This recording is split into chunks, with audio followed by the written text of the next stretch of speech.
Hey, what's up, everybody? I'm Jimmy McGill. You are watching and listening to From Prison to Purpose.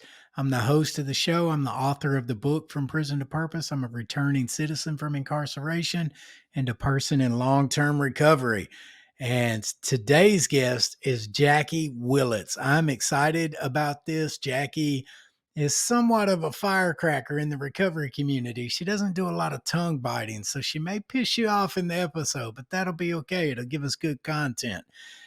Jackie has been clean for 7 years and she's been out of prison 7 years. And so, without any further ado, Jackie, welcome to the show. Thank you. You're going to have to do a little better than that. Welcome to the show. Thank you, Jimmy. Is she loud enough? Okay, cool beans. So, Jackie, how are you? I'm good. How about you? I'm good. Are you excited? I am nervous too. You're nervous? It's literally just me, you, and Ty. We just finished eating Mexican food. Still nervous. Why? There's a million people watching. That'd be nice. That would be nice if a million people were watching. So now you've been clean 7 years. Mm-hmm. So how long did you use drugs for? Altogether 8 years. 8 years. When did you start? How old were you? 20. Was there like some contributing incidents that led up to making you think drug use was the solution? Oh yeah, tons of things. You want to talk about some of them? Yeah. So, I was sexually abused as a child. Okay. My dad was a police officer, or he worked for the jail in Murfreesboro, Arkansas. And his brother is who hurt me when I was a child, and he did that from the time I was 5 till I was 8. Yeah, that's some serious trauma. Yeah. Have you been to like therapy over that? Oh, I've been in therapy half my life. Okay. Okay, so you're comfortable talking about all these things. Oh, yeah. Okay. So, wow, I don't really know where to go from there. Well, I can tell you, I was also sexually assaulted when I was in high school. Was that like by a teacher or a student? That was by 3 students Okay. who were older than me. I was in 7th grade, and they were seniors in high school. And there was like a big court thing, and I had to go through that. And Murfreesboro is like a super small town. So everybody was in your business. Oh, everybody knew me anyway because of my dad. Because he's a cop. Right.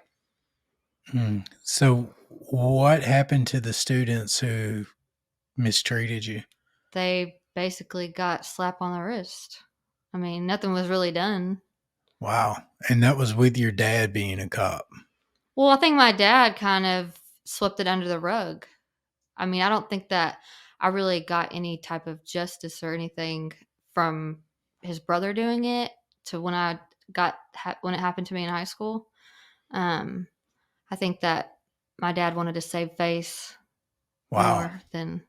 So there's a pattern of him just sweeping things under the rug. I mean, what do you think that did to you emotionally and mentally that, because as a dad, like if my kids come to me and tell me that something like that happened, like not only am I going to come unglued, I'm going to prosecute you to the fullest extent of the law. Like I'm going to use my platform to publicly draw attention to you. Like that's not okay. It's never okay to sexually mistreat someone. What did that do to you? It gave me a false sense of love. Like I believed that whenever you love somebody, sexual things was how you showed that love. And so all my life I've like sucked out those kind of people. People I always dated older men because that was what I was used to. I mean, I didn't start dating a younger guy until I met Sean, and he's just a year older than me. Otherwise, there's 8+ years. I mean, I was with a guy that was 18 years older than me. Yeah. Man. And it, gave me like some abandonment issues because like my mom was in prison, so she couldn't do anything. And my dad pretty much kept me and my brother from her. Wow. So that's another pretty wild dynamic. Your dad's a cop and your mom's in prison. Mm-hmm. That's usually two very unlikely. How does that happen? Well, my dad filed charges on my mom because my mom wrote hot checks in his name. But he wouldn't persecute someone who sexually assaulted you. Right, and my uncle lived with us for a long time. Even I think he moved out when I was like 10. Do you think he just didn't believe you Yeah, I don't think any of my family on my dad's side believed me. because it was the uncle, the Mhm. brother of your dad? Right. I don't know. I really don't think anybody believed me about anything. I mean, I was just kind of fighting for myself as a young child. I mean, my dad showed us tough love. I mean, he was not a very nice guy, and not very loving. Do you, So, do you think it's like that for a lot of women? um, Do you think that they are scared to put a name and a face on their attackers because they're afraid people won't believe them like it was with you? oh yeah, I'm sure. I mean, a lot of people blame women because women are supposed to be promiscuous. I mean, that's what they called me. They said I was promiscuous, and I basically asked for it. Damn. But I didn't know anything different. I was 5 years old when it started happening to me. So that's if I that's all I know, then that's how I'm gonna act. I didn't know what promiscuous meant when I was a child. Yeah. Yeah. So you think that's what led into your drug use? Yeah, I think that, and I didn't start doing drugs till I met my ex-husband. And I was with him while he was a recruiter of the National Guard, and he had been to war. Um, and that in return, his PTSD affected me because, he was super angry, and um, we just didn't get along. I got pregnant like shortly after we met, and he wanted to get married because that's what he thought he needed to do to provide for him and his child and me. And so we got married, and obviously that fell apart pretty quickly. I started doing drugs with him and my stepdad um, after my daughter was born. So when you say started doing drugs, like what drug did you start with? Meth. I started with meth. So how did that happen? Like you just got curious and decided you wanted to try it with them? No, I found an 8 ball of meth in my linen cabinet and flushed it, and my ex husband Snapped. yeah, and I didn't understand why. So I called my mom and I was like, "Hey, I found this in the bathroom. What is this?" And she was like, "It's probably meth." And so I flushed it, and he went crazy. Yeah. Aped out on you. And I was pregnant during that time, so I wasn't doing any drugs, and I really didn't know what it was until I found it. I had never seen it before until then, and then after I had my daughter, I got pregnant soon, shortly after her, like 11 months after she was born. I got pregnant again, and I lost that baby at 32 weeks, and that was really when I started using.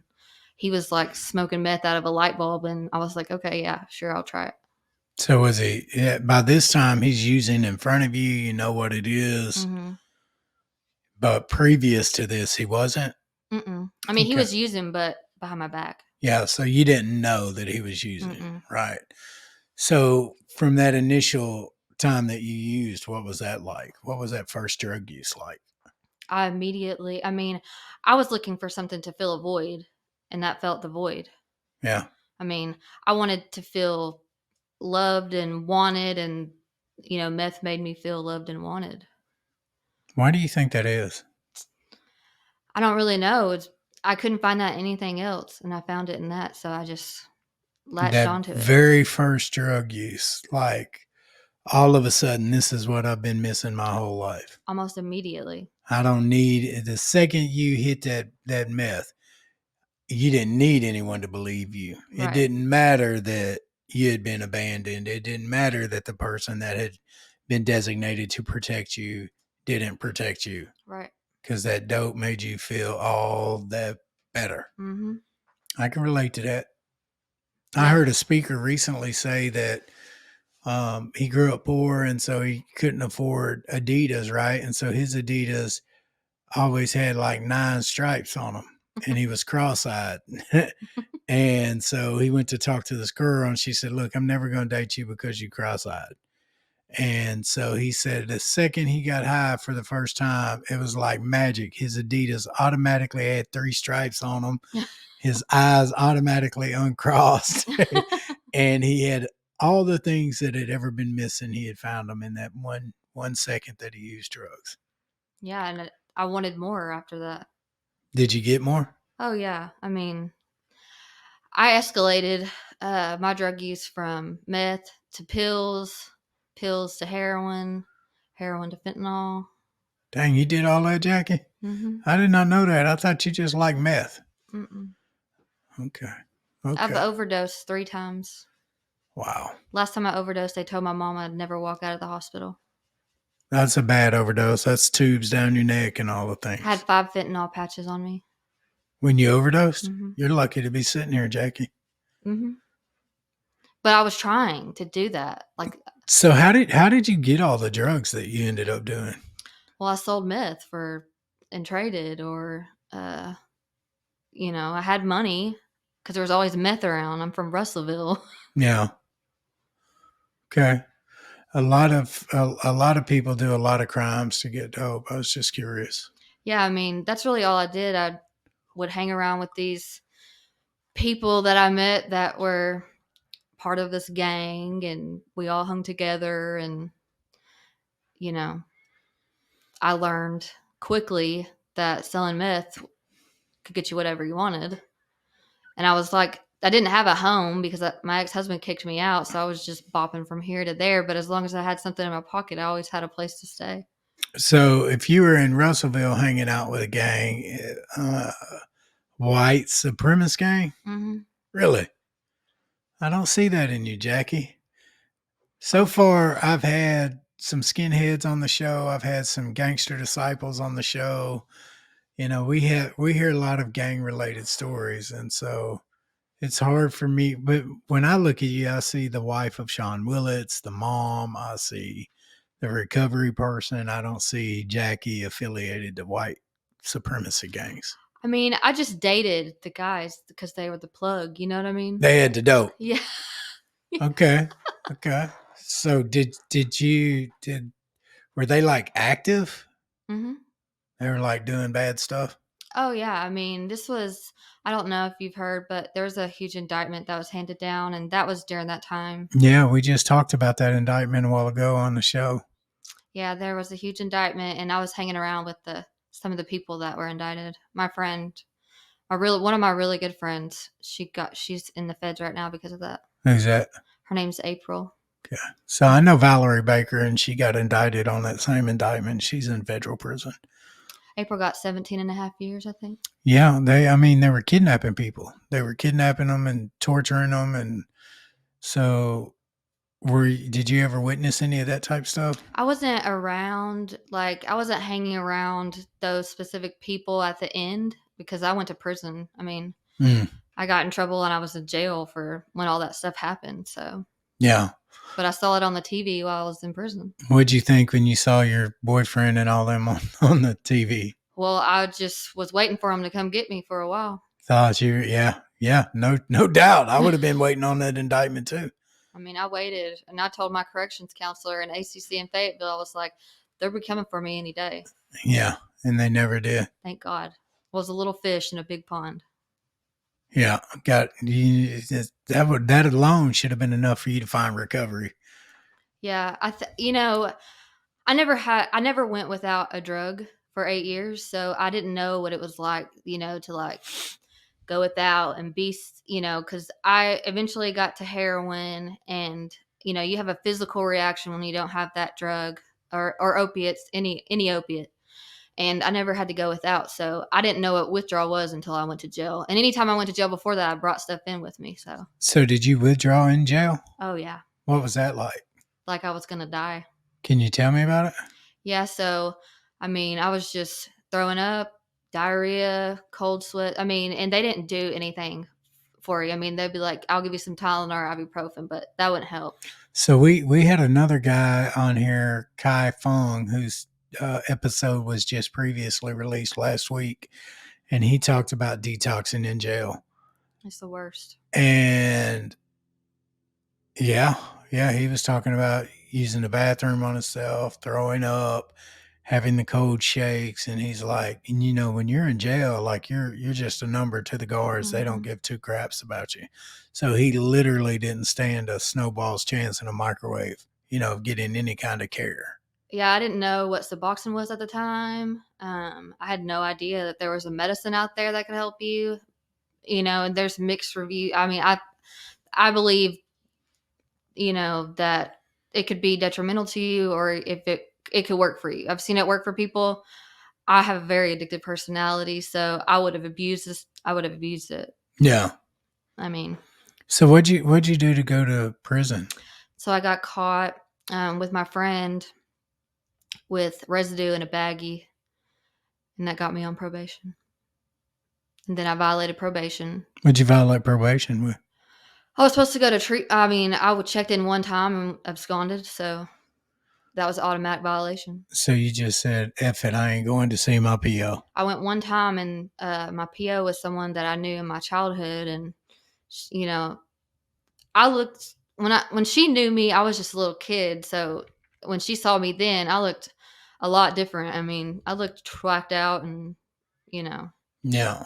bad, and she just looked at me with these eyes that just made me feel so low. So I was like, man, I can't go back for her to be my probation officer. Yeah, she got you feeling some type of way. Right.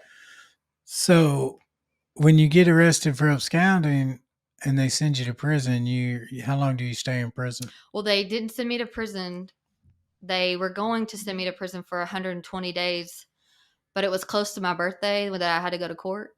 And I just walked out the back. I went to the bathroom and I walked out the back of the courthouse and kind of said F it and left. And so I got a FTA, which is a felony FTA. So that's another felony on your record. And once they caught me, the feds kicked in the door of the trailer house that I was staying in looking for a guy who was MIA from the military. And I was the only one that had an absconding warrant, so I went to jail and had a $250,000 bond. That's crazy. So what was you expecting when you went to prison that first day? I don't know. I mean, I was terrified. I'll be honest with you. Yeah. I mean, all these people are trying to tell you what to do. They got me in this cold ass shower with lice stuff in my hair that I can't wash out. Well, yeah. They got me in this like big, huge, oversized t-shirt sitting there writing down all my tattoos. And I mean, it was terrifying and very intimidating. Yeah. And so what was that first day like after you get through there and you get around the other women? I mean, I have women friends now. I've allowed myself to do that, but during that time I didn't hang out with women too much. I mostly hung around guys. And so when I got there, it was kind of a culture shock that there were 130 women around me all the time. Yeah. And I'll be honest with you, I cried like the first and second night I was there, like, God, please get me out of here. Yeah. So is it like the men's prison? Like in the men's prison, they're fighting, they're hustling, there's a lot of homosexual activity, there's a lot of tattooing, there's a lot of contraband being smuggled in. Like, what's the women's prison like? Women's prison is, I mean, it can be nasty. I mean, women can be real nasty when they're locked up. But I went to ACC and, you got to wear a yellow uniform and everything was nice. But there are relationships that happen in there, women with women. Sometimes women who are married on the outside, they find a girlfriend in there and they call it gay for the stay, Okay. Okay. Hey, just while I'm here, I'm just passing through. Right. I'm gay for the stay. That's funny. Okay. So, did you see a lot of that? I didn't see any sexual activity. I mean, it was a no-touch facility, so like if you got caught touching, then Well, then how did they have girlfriends if you couldn't touch? I mean, they touched each other. There was places where cameras weren't, like in the kitchen or in some corners of the rec yard. it happened, Yeah. but nothing like you would see at like ADC or uh, a men's prison. I mean, Yeah. obviously PREA is a big thing in there, and they talk about it a lot. But Yeah. um, they go, all you can really do at ACC is hold hands, maybe get in the corner of the kitchen and maybe steal a kiss or something like that. But Yeah. So, what did you see any drug use in there? mm-mm. No, the only drug use that I saw really was when I was in county jail. I mean, Okay. So ACC is a little bit different than prison. Boy, my mic kicked on then. I can hear myself good. That scared me. Um, ACC, explain what ACC is versus ADC. okay, so ACC is what they call a therapeutic community. Um, the I thought it was a cult when I first got there because I got there on a Friday, which was like confrontation circle, and all these women are in a huge circle in this one room, and you know they're calling their name to go down in the middle of the floor, and they're having a conversation about what they did to piss this person off or whatever, and I was kind of like, oh my gosh, what did I get myself into? I would have, but I will say, if you go to ADC, you're doing what, 2.5 months, 3 months on a year. 2 months on a year, unless you get a class Y. And, you know, I would have turned around in there. Like I would have went there and turned around and got out and went right back to Russellville and would still be using or dead today if I wouldn't have went to ACC. So you got clean while you were locked up. Mm-hmm. Never looked back. Never look back. So leading up to your prison sentence, you've experienced sexual misconduct twice. Both times it's been swept under the rug, once by a family member. You're surrounded yourself with a white supremacy gang, that's surrounding you with beliefs and ideology that you don't necessarily have those same viewpoints. And now you're in prison and all of a sudden you get sober, right? Mm-hmm. And so when you come home, where do you go from there? So I went to a transitional home in Fayetteville called Magdalene Serenity House. I was one of the first group of girls to go through there. It's a 2-year program, or was a 2-year program, and they provided everything for me. I mean, they got me contacts, helped me get insurance, they helped me get food stamps. I mean, they helped me do a lot of stuff, and I stayed there for a year and a half. Then I moved out to live with a boyfriend after that. But I didn't go. It was kind of like a God thing, really, because I submitted my parole plan to go back to my mom's, and they denied it. Okay. So what has been the biggest challenge that you faced re-entering society? I guess like I didn't come back to the Russellville area or anything like that for a year after I was released because I was scared to come back there. Because that's Scared because you might return to drug use, or right. because people that you were running around with? Well, most of the people I was running around with were locked up. Yeah, they got a hell of an indictment, so they're gone. And some of them are on home confinement. Some of them, they sent some to treatment. But when I came home, there was nobody that I used to hang out with. And I was just scared that if I ran into somebody by chance, that it would be hard for me to say no. Yeah. I didn't see my kids for 4 years before I went to prison because I gave them up to use drugs. And my ex-husband stepped in and, was a good dad and took care of them and made sure he did all the things that I should have been doing. Which I'm grateful for. I mean, I was pissed off at him at the time because I couldn't see my kids, but I shouldn't have been around my kids. I mean, I was that bad off. What's your relationship like now with your kids? I can get them anytime I want. I'm in their life. I mean, after a year after I got out of prison, I sent my ex-husband a message and I was like, hey, I've been clean for 2 years. I want to be in my kid's life. And slowly he let me back into their life. Like, Yeah, he made you earn it. yeah, like he wanted to see if I was serious. I mean, obviously I would want to do that too. So how many kids you got? I got two, How old are they? 14 and 10. 14-year-old, a boy or a girl? Girl. Are you getting any of your past back through her? Oh, she's her mama made over. Is that a good thing or a bad thing? I mean, I think it's a good thing, but sometimes she's got like a Attitude? attitude. I wonder where she gets it. She definitely gets that from me. Yeah. Do you ever think it's cute? I look at her sometimes and I'm like, man, I'm paying for my raisin. That's funny. That's funny. Is there anything when you were coming home from prison that you think the prison system could have done to make reentry easier on you?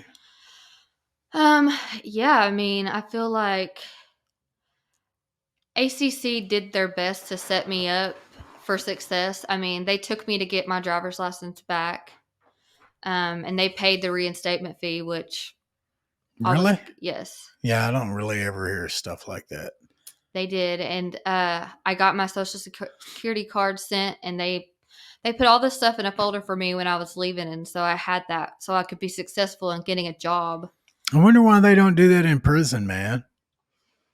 I don't know. I mean, I think my life would have took a total different trajectory if I would have went to ADC Yeah. rather than ACC. Yeah, you'd have came home with face tattoos and everything. You was wilding out. Yeah, I probably would still be high or dead. Yeah. Yeah. I'm glad you didn't. I'm glad you're not. I'm glad you're clean and that you're here. Yeah. I mean, I wouldn't trade the life that I have now for one day of that ever again. Yeah. What's your favorite thing about the life you have today?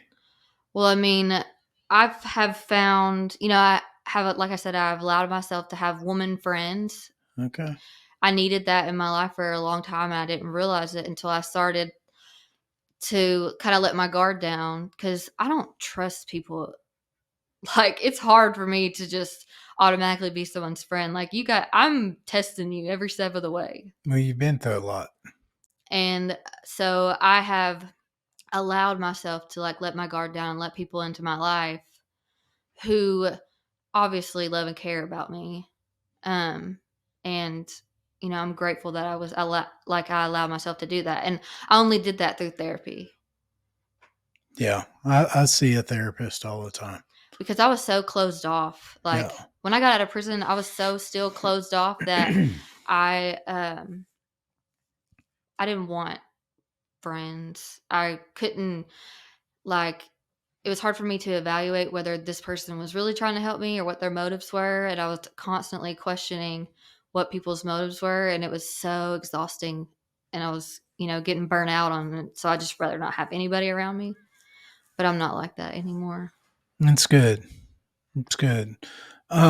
Did you encounter any stupid policies or rules in prison that you think were just ridiculous? Yeah, so I am a part of the Women's Justice Health Alliance. What is that? It is a community advisory board that is built up of people who have experienced prison incarceration, and people who, how I got, I'll explain how I got into it. So, how I got into it was I did this research study with UAMS's HEALS lab. Um, and basically, the research study was about like, did you get adequate health care while you were locked up? Which, no, you don't. Even at ACC, the healthcare was garbage. Crappy, yeah. And what can we do better to help fix, you know, the brokenness in the system for healthcare or just the treatment of people? I mean, I don't believe that male COs need to be looking at girls in the shower at a women's prison. Does that happen Yeah. all the time? Yeah.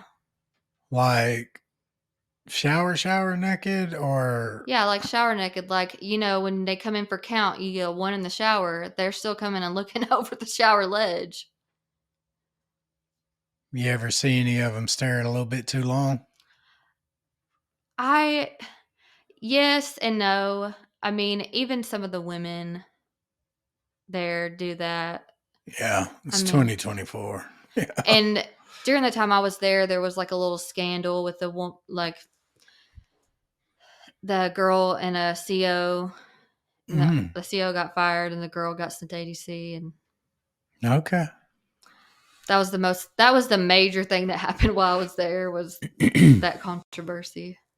So how hard was it for you to find a job after prison? I found a job quickly because I went to work for a treatment center in Bentonville called Decision Point at the time. Hmm.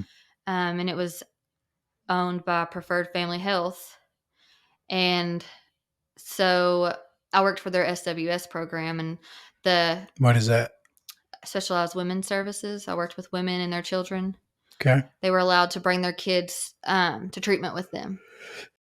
So what did you do for Decision Point? Is that what it was? Decision Yes. Point? So I was basically like a staff support. So I worked the night shift, 8 to 8, 8 p.m. to 8 a.m. And basically I was there just that night to oversee if any of the residents needed anything, if they got up in the middle of the night, which usually they didn't.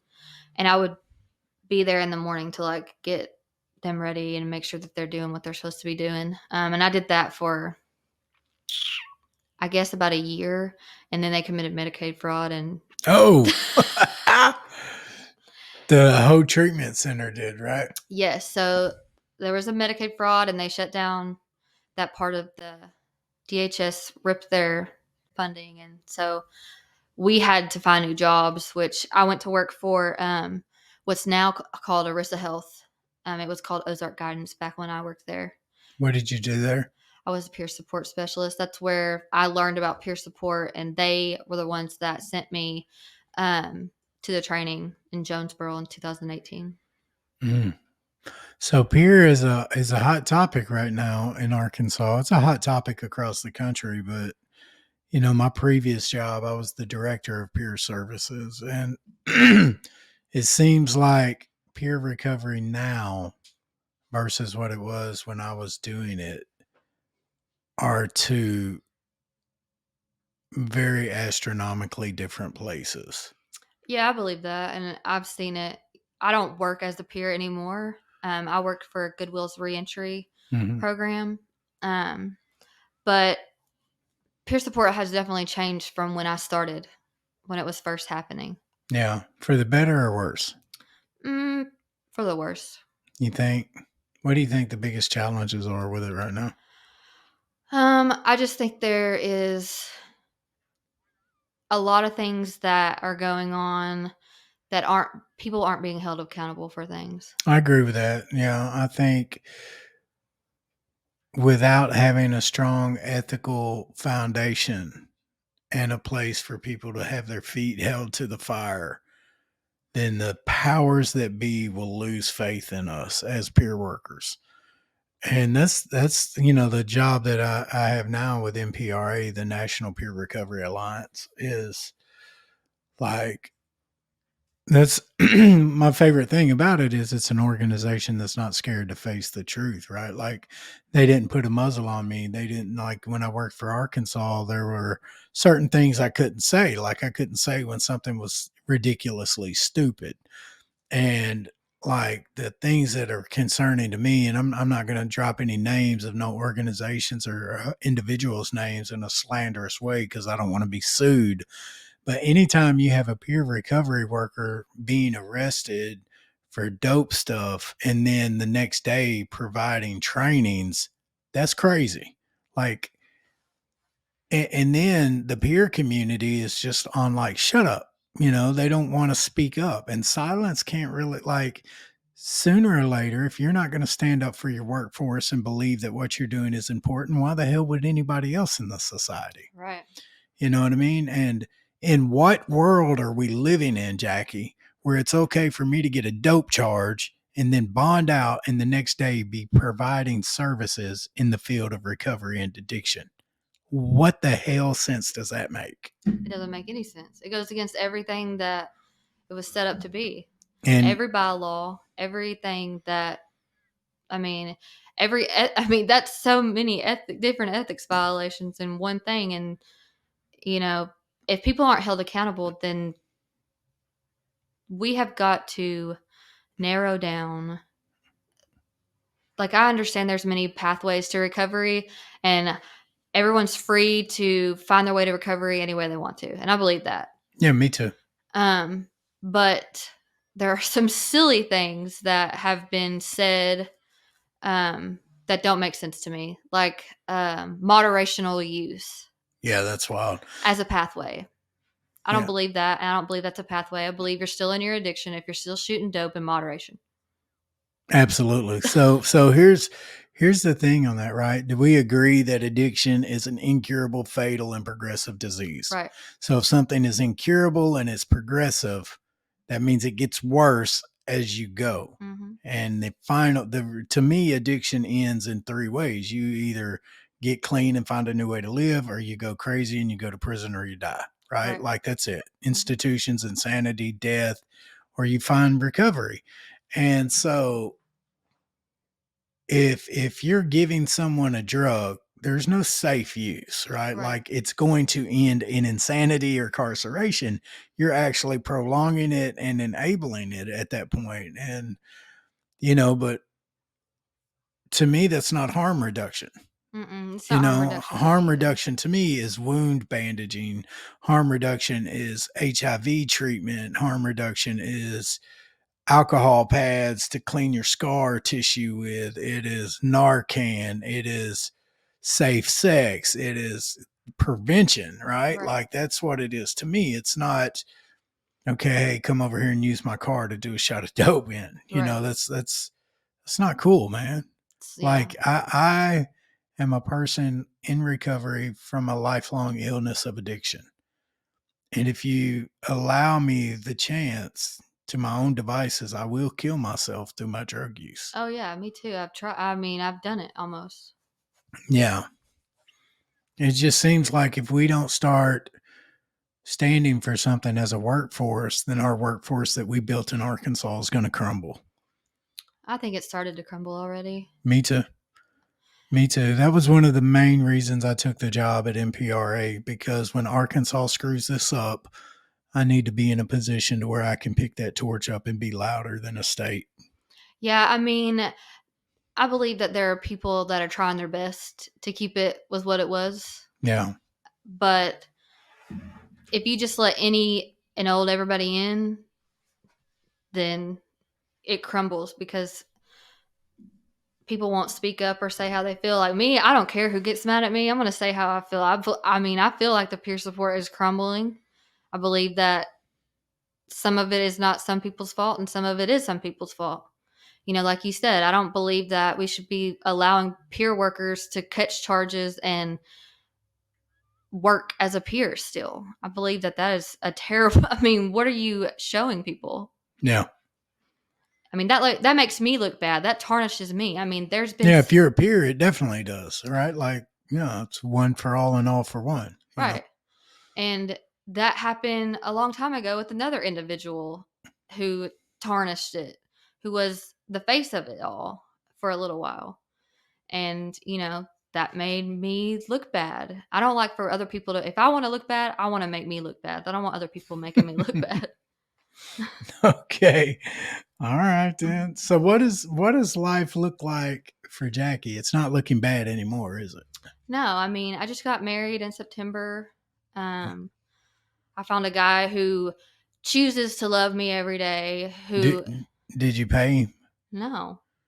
He loves you because he loves you? He loves me because he loves me. I mean, he asked me to marry him in front of 500 people. I was there. I was at the State Peer Recovery Conference. I helped plan it. And it was kind of the proposal. It was kind of cringy, but I didn't think it was cringe. I told him, I was like, he got called on stage and was given an award, the Jimmy McGill Award at that, which is ironically the highest award you can get for peer support, which is very flattering. But when he received that award, he got down on his knees, you guys, and called Jackie up on stage in the middle of his award and proposed to her and said he would not be who he is to receive that award if it wasn't for you. That's not cringe. It was a little cringe. What? Just, I must be old. I mean, I guess I'm old. I told him originally I didn't want him to do that in front of a lot of people. That's the main reason we did it. I know, and that's why it's so cringe. It's like, I told you not to do that. I was shaking. I was so like embarrassed. Why? I mean, I don't think the word I don't think I was embarrassed. I was just like shocked, first of all, and I didn't think he would do it there. And then I felt like I didn't want to take away from the recovery conference. Oh, you were worried about how people perceived it. Right. They'll be all right. Well, and then I was just like, well, who gives a shit? Yeah, not us. That was like my moment. So. That's your moment. What's that Eminem song? You gotta lose it. You want it. You better never get up on it. I can't sing it. I'm tone deaf too, so now I've lost the rhythm. You know, the funny thing about recovery is I don't have to use anymore. Ever. That's not funny. That's awesome. You know, I don't ever have to pick up another drug in my whole life. Some serious life events have happened to me in sobriety that I could have easily used as an excuse. Like what? Like my brother overdosing. I was at a peer recovery training when that happened. And my dad called me that morning and said my brother was dead. And I just couldn't comprehend that.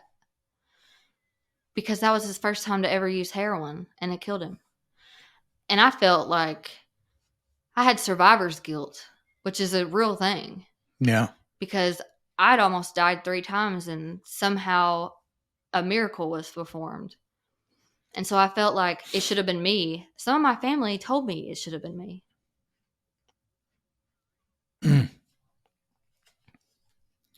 But my living amends to him is to stay sober and help others struggling. And I made that living amends when we put him in the ground. It's powerful. But the last thing I said to him was horrible. What was the last thing you said to your brother before he overdosed? Go kill yourself. Jackie. I know. I was a shitty individual. I'm not here trying to glorify how... I mean, what made you say that to him? I just didn't talk for him for 8 years. You know, him and my dad fought constantly, and my dad would just tell me that, like, my brother was fighting with him all the time. The same dad who swept you getting raped under the rug. Right. So we're going to listen to him. Well, my brother was autistic. He had Asperger's, which is a high-functioning form of autism. And I didn't know who to believe. So I'm listening to my dad bitch in my ear about him, and then I'm listening to my brother do it, and I got tired of hearing about it. Like, if y'all don't want to live together, then separate. But I'm not going to have y'all beating on each other and the cops getting called. And so my brother pissed me off because I can't really remember why, but that's the last thing that I said to him. And then next thing I know, 8 years later, my dad's calling and saying, hey, your brother is dead. I found him dead this morning. Dang. How does that make you feel now, looking back? Well, I've dealt with it now. You know, I still have survivor's guilt. I got in touch with Stacey James, and she got me in touch with some other surviving siblings who have been through the same thing I have, losing a sibling to overdose. And so I have those people, that network of people to reach out to if I need to, in which I talk to one of the ladies on occasion, you know, all the time. And I wouldn't have known that was there unless I wouldn't have, you know, reached out to Stacey. And she put me in contact. And so now whenever I go to the overdose awareness walk, like, I wear my brother, you know. It's awesome. It's awesome that you're remembering him like that. Yeah, because I don't want to remember him the way I seen him the last. Laying in a box with an X on his chest from an autopsy. You know, I don't want to remember him like that. So I remember him I got him put on the banners. The Can You See Me Now banners? Mm-hmm. So he's on banner 31, I think, is what it is. Yeah, 31. Next time we're at the overdose walk, you can show me his picture. Yeah. Have you buried a lot of friends who've overdosed from heroin and fentanyl and opioids? Yeah. My friend Terry died 2 years ago. They didn't find her for 3 days after she had overdosed in her apartment. Another person that I used to hang out with, he died several years ago of a fentanyl overdose. You couldn't pay me any amount of money to do the drugs that are on the street today. These people have got it bad. All this fentanyl, it's just dropping people like flies. It's their drug of choice too, man. Like I've got guys in my recovery house right now that their drug of choice is fentanyl. It's not meth. It's not coke. It's not pills. It's fitty. Right. And I'm like, why in the hell would you want to do a drug that most likely is going to kill you the second you do it? That's, fentanyl was a thing when I was using, but it wasn't like a powder. It was the patches, and it was monitorized. You know, like I said, I had to put 5 on me to even feel any effects, but I almost died. Well, that's not the fentanyl they've got today. Right. It's pure powder. Yeah, I've never done that, and I pray to God Yeah. never have to do that again. Yeah. And we know where it's coming from, you know what I mean? And I don't understand. Like, I recently heard and read that it is the number one cause of death for Americans in a very specific age group, like 18 to 32. It's like that used to be heart disease. That and if China or Mexico or whoever's sending it over here, I mean, I hate to say this, but I don't know why we don't just bomb the hell out of wherever's sending it. Like, our kids are dying, man. Mm-hmm. Like, if you know a factory is sending fentanyl to America, it is what it is, Jackie. Fentanyl's poison, man. Mm-hmm. Fentanyl is poison. And thank God my son goes to a private school because he's less likely to see it there because his teachers are monks. You know what I mean? So thank God for that, because I don't know. As a mom, I don't know how you're not terrified your 14-year-old's not going to end up doing it. Oh, I am terrified. I'm terrified every day, but I'm honest with her.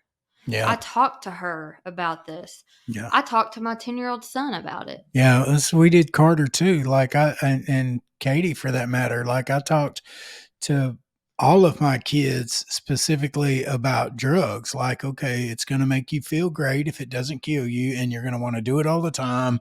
And the problem is you're not going to be able to stop. Mm-hmm. One of the hugest problems that I can look back on is everybody told me drugs was going to suck, that it was going to be this miserable experience, that I was going to hate life. And that was the exact opposite. I'm like you. Since I put that dope in me, oh my God, I've been missing this. You lying shits. Mm-hmm. Why did you lie to us? And so from that point on, I didn't even trust adults. Right. Because now I found this magical place with drug use. And so I need my son to know that if you put that dope in you, you're going to love it so much that you ain't going to be able to quit. Yeah, I mean, I've explained. My daughter knows all about my past and everything. I've been completely honest with her because she would ask me, "Where did you go and why weren't you here for me?" And I had to tell her. I mean, I couldn't lie to her. I wasn't going to make up some story like, "Oh, mom was sick. She was getting help." I wasn't getting help. I was getting high. That's some truth bombs. Yeah, I mean, I cared more about a dope sack than I did the human beings that I created. And I know there's a lot of moms out there that have done the same thing and have said the same thing. Us moms who have been in addiction and we've left our kids, that is the most hurtful thing that we have ever done to ourselves, is to give up the one thing that would love us unconditionally no matter what. What a concept. But luckily, it's a miracle that I still get to be in my kid's life. So what is your pathway to recovery that you do? I work 12-step program. 12-step program. Alcoholics Anonymous. Okay. I found Alcoholics Anonymous while I was in ACC. And so I just continued to do that. Yeah. And that gave you back the relationship with your kids, your mom. What's that like now? My mom is sick, so I just moved her in with me and Sean. So recovery has positioned you to be the caretaker for the woman who created you. right. That's a full circle. That's prison to purpose, man. It's allowed me this whole, working the 12 steps and being in recovery, helping other people has given me back tenfold what I lost. Yeah. And I lost everything. Yeah. I didn't have shit. Yeah. Nothing to my name. What do you got now, though? I got everything that I've ever wanted.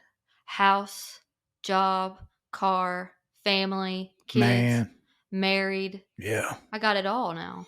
That's awesome, Jackie. Everything that addiction took from you when you were chasing that feeling, that void you were trying to fill, God gave you back through a process of recovery. Mm-hmm. That's amazing. That's amazing. So what's your favorite thing about being in recovery today? That I get to live free. I'm not in a mental prison anymore. And I'm not fighting these demons that, Yeah. I've let them all go and I'm finally free just to live life because I wasn't living life. I was surviving life. Yeah. And now I can live it.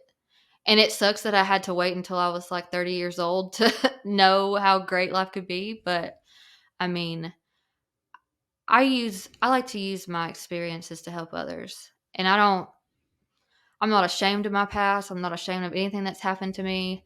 I don't have hatred towards anybody who ever did me wrong. I've forgiven the people who hurt me. And I've also forgiven myself.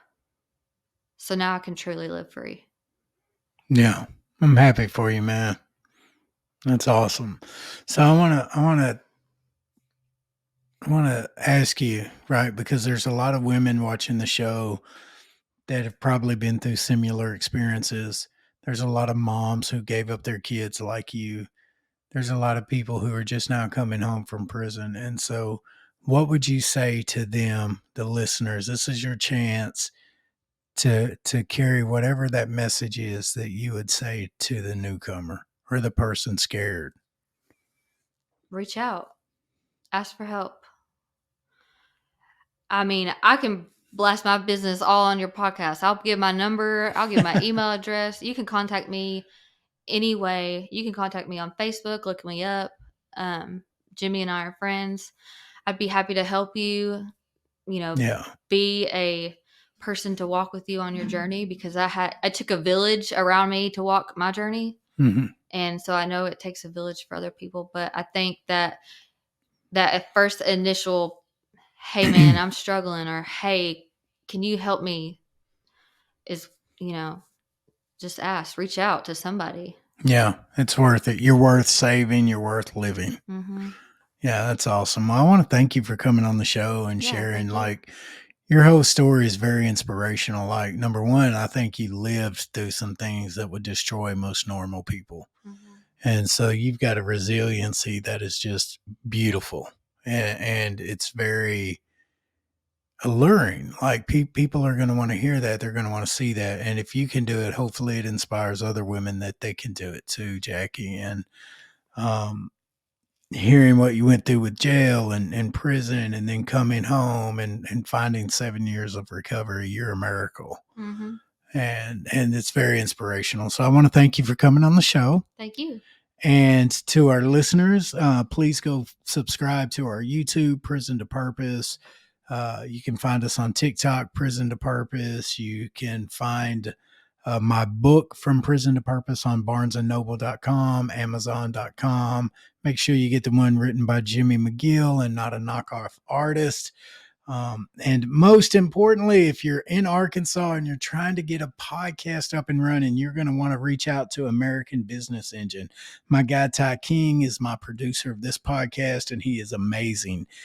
You can email Ty King at TIKING at AmericanBusinessEngine.com.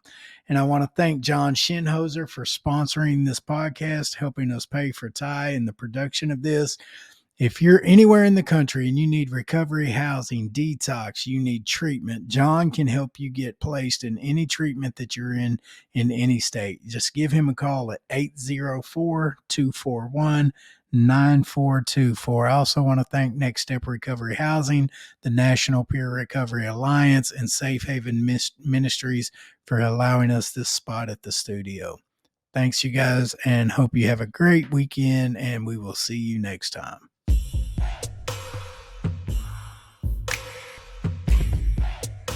You've been listening to From Prison to Purpose with Jimmy McGill. Please subscribe on any of the major podcasting platforms and on YouTube at Prison to Purpose. This podcast is produced by Ty King with American Business Engine and executive producer Jimmy McGill. For more information, visit us at jimmymcgill.org.